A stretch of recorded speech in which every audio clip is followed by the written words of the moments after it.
हिमांशु मिश्रा मेरे सहयोगी इस वक्त तमाम जानकारी के साथ जुड़ गए हैं।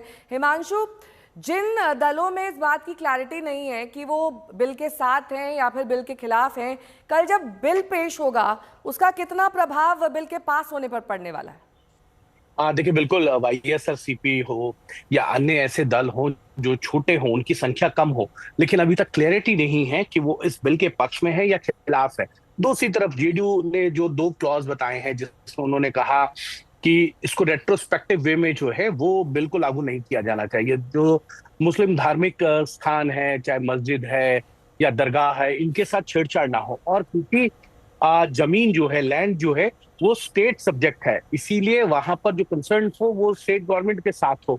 तो इन दो चीजों को लेकर जेडीयू ने अपने सजेशन दिए। अब देखना यह है कि इन दोनों ही सजेशंस को सरकार ने बिल में शामिल किया या नहीं किया, क्योंकि ये बिल जो है 2024 में जो पेश किया गया था, उस बिल पर जो जेपीसी की कमेटी बनी, उस जेपीसी की कमेटी के अंदर 14 सुझाव जो हैं वो दिए गए और उन 14 सुझावों को जो है वो मान लिया गया इस बिल में। और अब नया बिल जो है वो कैबिनेट से पास हो चुका है और उस बिल की कॉपी जल्द ही, मुझे लगता है आज 12:30 बजे जब इस बिल को लेकर बीएससी के अंदर डिस्कशन होगा सभी फ्लोर लीडर्स के साथ, तो उस बिल की कॉपी उस डिस्कशन के बाद जो है सर्कुलेट कर दी जाएगी। उसमें यह तय किया जाएगा कि कितना समय जो है वो वक्फ बोर्ड के लिए चर्चा के लिए लोकसभा में दिया जाए।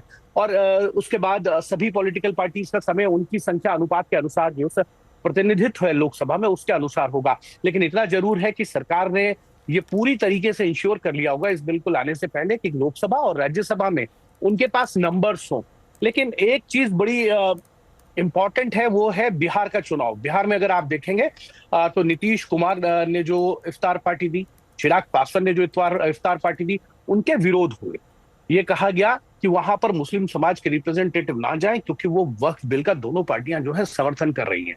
बिहार चुनाव है और इसीलिए अगर आप देखेंगे तो जेडीयू की तरफ से दोनों क्लॉज हैं। अब देखना यह है कि क्या सरकार की ये मंशा सिर्फ एक तरीके का माहौल क्रिएट करने का है या फिर लोकसभा में लाकर इस बिल को लोकसभा से पास कराना, फिर राज्यसभा से पास करा के इस बिल को राष्ट्रपति की संस्तुति मिलने के बाद जो है वो कानूनी रूप देना है। अगर ऐसा होता है तो बड़ा इंपैक्ट जो है वो बिहार चुनाव में भी होगा। और क्योंकि ये वक्फ बिल जो है वो मुस्लिमों से जुड़ा है और बिहार के अंदर MY समीकरण जो है वो भारतीय जनता पार्टी का आलाकमान बहुत अच्छी तरीके से समझता है और वहां की जो जातिगत राजनीति है उसको भी समझता है। ऐसे में इस बिल को लेकर उनको अपने गठबंधन के साथियों को भी साथ लेकर चलना, उनको मनाना, ये एक बड़ी चुनौती है। अब देखना यह है कि इस चुनौती से कैसे पार पाती है एनडीए सरकार। ठीक है, बने रहिए हमारे साथ। और पिछले वक्फ संशोधन बिल पर जेपीसी का गठन किया गया था। जेपीसी अध्यक्ष जगदम्बिका पाल ने बजट सत्र की शुरुआत में अपनी रिपोर्ट सौंप दी थी। उनका क्या कहना है, सुनिए। देखिए, कैथोलिक काउंसिल हो, उसके बिशप ने पूरे केरल के एमपीज को किया है, तो इससे साफ है कि उनका तो जो कैथोलिक के पादरी होते हैं केवल अपना रिलीजियस और एजुकेशन से ही ताल्लुक़ रहता, कोई सियासत से नहीं। तो उन्होंने साफ इस बिल को पढ़ा, हमारी रिपोर्ट को पढ़ा और उनको लगता है कि ये वक्त के बेहतरी के लिए है। डिस्प्यूट ख़त्म होगा। केरल की एक सैकड़ों साल पुरानी चर्च को कह दिया वक्फ है। सूरत के म्यूनिसिपल कॉरपोरेशन को कह दिया ये वक्फ की प्रॉपर्टी है। 123 दिल्ली की प्रॉपर्टी जो ब्रिटिशर्स ने किसानों से कंपनसेशन ले गया था वक्फ है। नई पार्लियामेंट को कह दिया वक्फ है। ईडन गार्डन को कहीं कह दिया वक्फ है।